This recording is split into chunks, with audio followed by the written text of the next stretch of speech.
Mes chers amis, si je prends la parole aujourd'hui, ce n'est ni pour contester l'honorable Christian Mwando, ni pour arbitrer une susceptibilité, ni encore pour commenter une tempête passagère. Je m'exprime parce qu'un acte politique a été posé, un acte public aux implications profondes, qui nous oblige à répondre à 3 questions fondatrices, 3 questions cardinales, inévitables. La première, qui sommes-nous? La seconde, où en sommes-nous? La troisième, où allons-nous? Ces 3 questions ne sont pas rhétoriques. Elles sont vitales. Elles déterminent si nous restons un mouvement historique ou si nous devenons un parti circonstanciel. Alors, qui sommes-nous? Ensemble pour la République n'est pas un parti né dans les arrangements ni les marchandages politiques. Il est né d'un sursaut moral et d'un acte de rupture. Nous sommes les enfants d'une décision, celle du G7.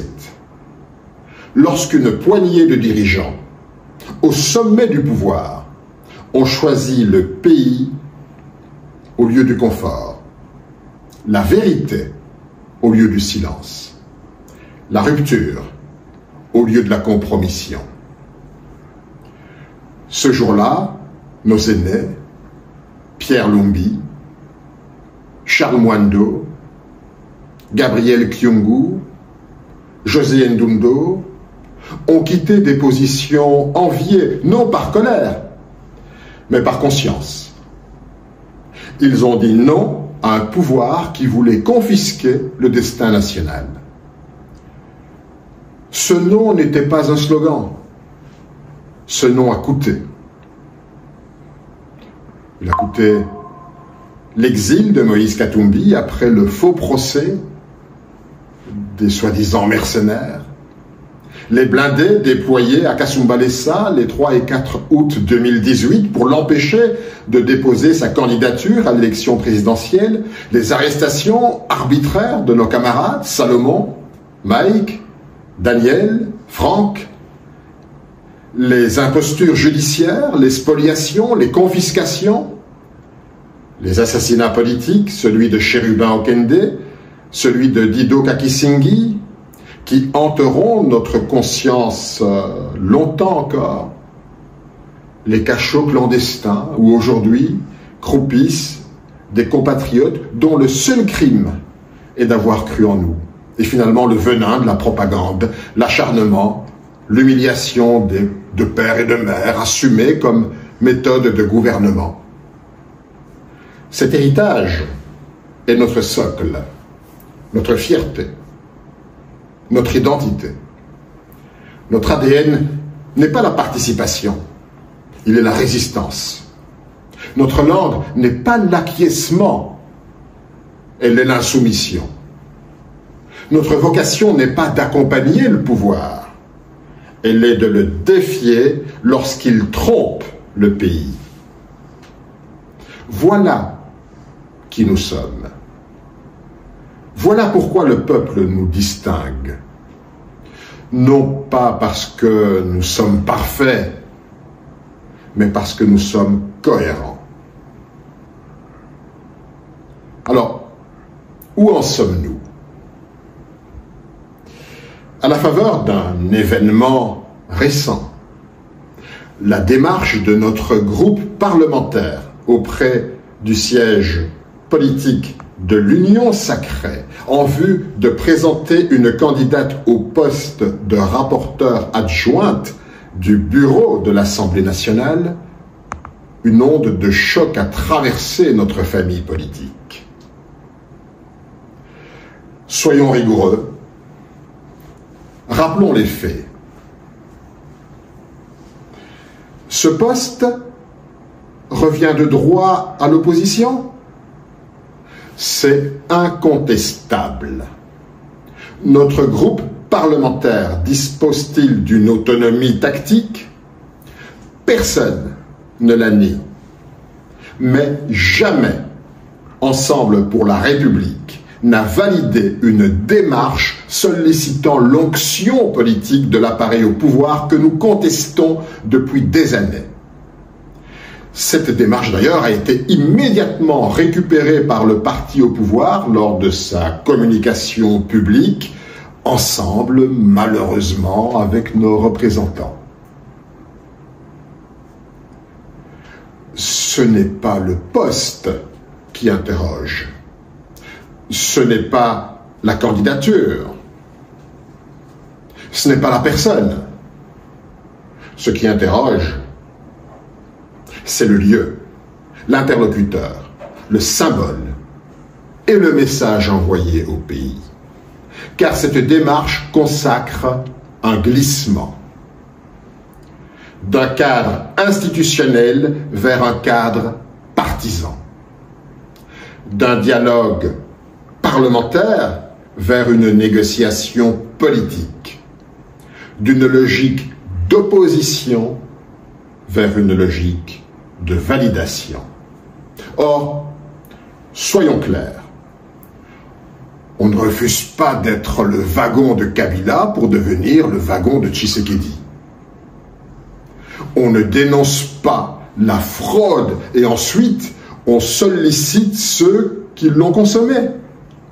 On ne combat pas un système pour ensuite le légitimer par nos démarches. Nous avons tenu une ligne. Le pouvoir actuel tire sa légitimité d'un processus électoral gravement entaché de fraude. Nous en avons payé le prix. Moïse Katumbi le premier. Ce diagnostic n'a pas changé. Ce pouvoir continue d'être marqué par la répression systématique des libertés. Les enlèvements et détentions arbitraires, les procès instrumentalisés, le déni de droit contre les opposants, la captation des richesses sans redistribution par un tout petit groupe, la violence érigée en mode de gouvernance, la volonté insistante de vouloir changer la Constitution pour conserver le pouvoir. Alors, je pose la question avec gravité. Quel signal envoyons-nous au peuple lorsque nous présentons au siège de ceux que nous avons dénoncés? La contradiction n'est pas stratégique, elle est politique, elle est idéologique, elle est existentielle. Elle ouvre une brèche.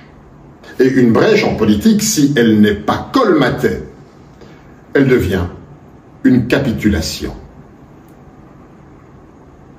Alors, où allons-nous? Nous sommes à un point d'inflexion.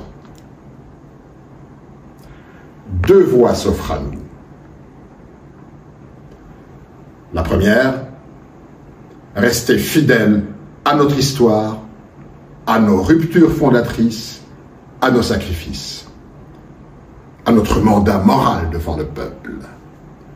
Ou, la seconde, entrer dans la normalisation, accepter la cohabitation silencieuse, troquer l'ambition contre l'ajustement, troquer la voix contre des postes, troquer la lutte contre les couloirs d'une famille politique. Et pour ma part, je le dis sans embâche, sans détour, un parti qui renonce à son identité n'accède jamais au pouvoir. Il accède à l'oubli. Un parti qui renonce à la clarté ne devient pas stratégique, il devient ambigu. Un parti qui renonce à la lutte ne devient pas adulte, il devient soluble. Et nous ne sommes pas faits pour être dissous dans le grand bain des accommodements. Notre histoire n'est pas un folklore. Elle est une responsabilité. Le sang, l'exil, les prisons, les larmes, les humiliations, les morts, tout cela nous oblige. Pas à être parfait, mais à être fidèle. Nous ne sommes pas tenus de tout gagner, mais nous sommes tenus de ne pas tout perdre, et surtout pas de nous perdre nous-mêmes. Le peuple ne nous demande pas d'être nombreux, il nous demande d'être vrais. Il ne nous demande pas d'être confortable, il nous demande d'être constant. Alors je le dis avec gravité, sans colère, mais avec fermeté. Je refuse que notre histoire soit monnayée. Je refuse que nos morts soient diminués par nos calculs minuscules. Je refuse que notre combat devienne une option, alors qu'il était un serment. Je refuse que la peur de perdre un poste devienne plus forte que l'honneur de tenir une ligne. Nous n'avons pas traversé le désert pour mourir dans l'oasis. Nous n'avons pas résisté à la dictature pour nous agenouiller devant la confusion. Nous n'avons pas survécu à l'injustice pour applaudir la compromission. L'histoire nous observe. Le peuple nous évalue. Nos enfants nous jugeront. Restons debout. Restons lucides. Restons nous-mêmes. Restons ensemble. Je vous remercie.